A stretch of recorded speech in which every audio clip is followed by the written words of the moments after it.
The process of converting liquid, जो process है किसका, लिक्विड को किस में कन्वर्ट करने का, किस में कन्वर्ट करने का, वाटर वेपर में। लिक्विड का वाटर वेपर में बदल जाना क्या कहलाता है, इवोपोरेशन कहलाता है। अगर मैं इसको इसमें कन्वर्ट कर दूं तो आप एक बात बताओ कि इसमें ज्यादा इवोपोरेशन होगा या इसमें ज्यादा इवोपोरेशन होगा। आप बोलोगे सर कि इसमें ज्यादा इवोपोरेशन होगा क्योंकि यह ज्यादा एरिया में फैला हुआ है। अगर इंक्रीज इन सरफेस एरिया, मैंने क्या किया, इंक्रीज कर दिया सरफेस एरिया, मैंने इंक्रीज कर दिया सर एरिया, यहाँ पर इंक्रीज कर दिया तो अब यहाँ पर पानी ज्यादा है तो इवोपोरेशन भी ज्यादा हो। तो इवोपोरेशन की डेफिनेशन है और विद एग्जांपल 2 मार्क्स में पूछी जा सकती है, यह बात है।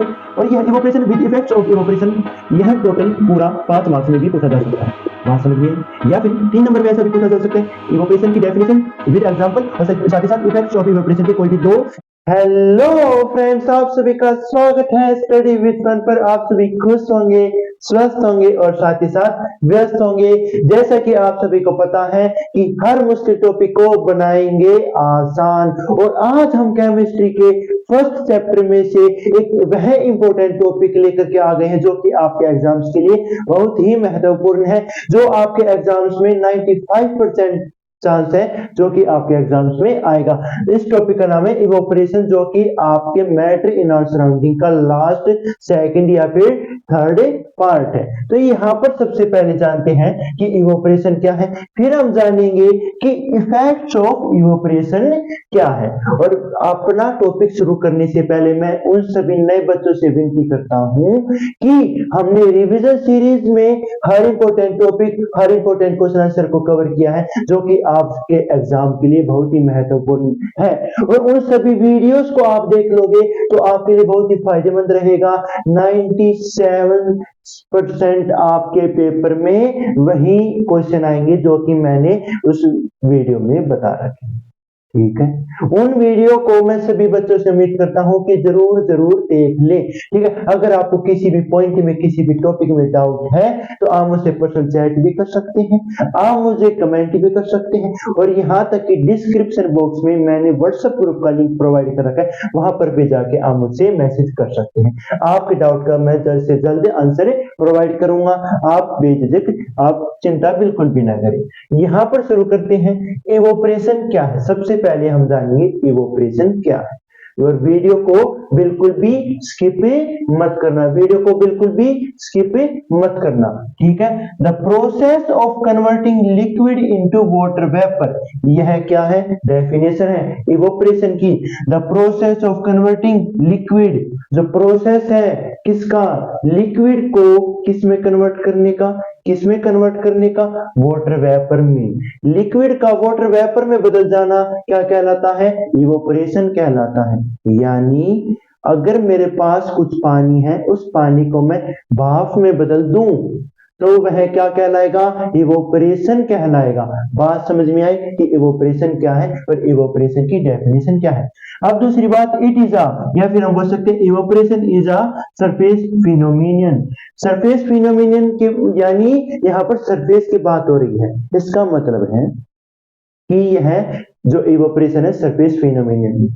अगर यहाँ पर मैं पानी गिरा दूं, अगर मैंने यहाँ पर पानी गिरा दिया और मैं थोड़ी देर बाद या फिर 1-2 घंटे बाद या फिर मैं 1 दिन बाद आकर यहाँ पर देखूंगा तो वह पानी यहाँ पर नहीं मिलेगा, क्योंकि वह क्या हुआ, लिक्विड से चेंज होकर गैस की स्टेट में, किसकी स्टेट में चला गया, गैस की स्टेट में चला गया। क्योंकि वाटर वेपर किसकी फॉर्म है, गैस की तो फॉर्म है, तो किस में चला गया भाई, गैस में कन्वर्ट हो गया। हाँ ठीक है।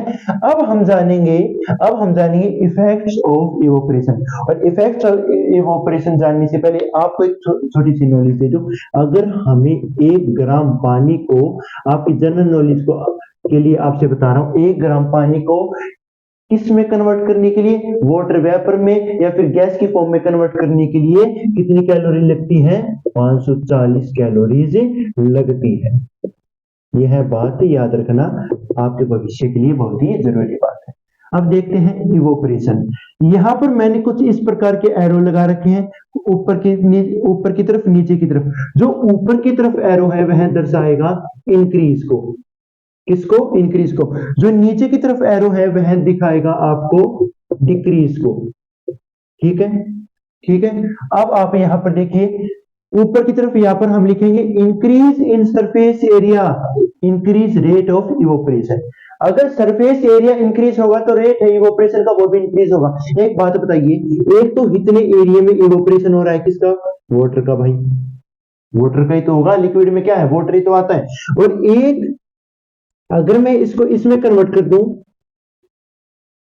तो अब एक बात बताओ कि इसमें ज्यादा इवोपरेशन होगा या इसमें ज्यादा इवोपरेशन होगा? आप बोलोगे सर जी कि इसमें ज्यादा इवोपरेशन होगा क्योंकि यह ज्यादा एरिया में फैला हुआ है। अगर इंक्रीज इन सरफेस एरिया, मैंने क्या किया? इंक्रीज कर दिया सरफेस एरिया, मैंने इंक्रीज कर दिया सर एरिया यहाँ पर, और इंक्रीज कर दिया तो अब यहाँ पर पानी ज्यादा है तो इवोपरेशन भी ज्यादा होगा। बात समझ में आई? Increase in temperature, increase rate of evaporation. अगर मेरे पास कुछ पानी है, एक बात बताता हूं, तो उसे मैं गैस में कन्वर्ट करने के लिए क्या करूंगा? उस पानी को उबालूंगा। उबालूंगा तो यानी कैसे उबलेगा? जब उसका टेम्परेचर ज्यादा बढ़ेगा पानी का, तो जब भी तो उबलेगा।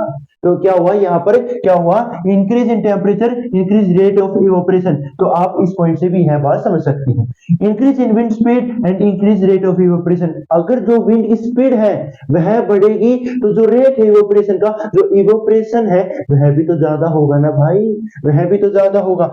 Decrease in humidity, increase rate of evaporation. यहां पर डिक्रीज की बात हुई क्योंकि एरो नीचे की तरफ है। डिक्रीज इन ह्यूमिडिटी, अगर ह्यूमिडिटी कम होगी, ह्यूमिडिटी डिक्रीज होगी, तो जो इवोपरेशन है वे भी क्या होगा? इंक्रीज होगा। कि वे क्या होगा? इंक्रीज होगा। अब फिफ्थ पॉइंट है और लास्ट पॉइंट है, इवोपरेशन क्लोजिंग कूलिंग इफेक्ट। जो इवोपरेशन है वह क्या करता है? कूलिंग इफेक्ट, यानी ठंडक फैलाता है।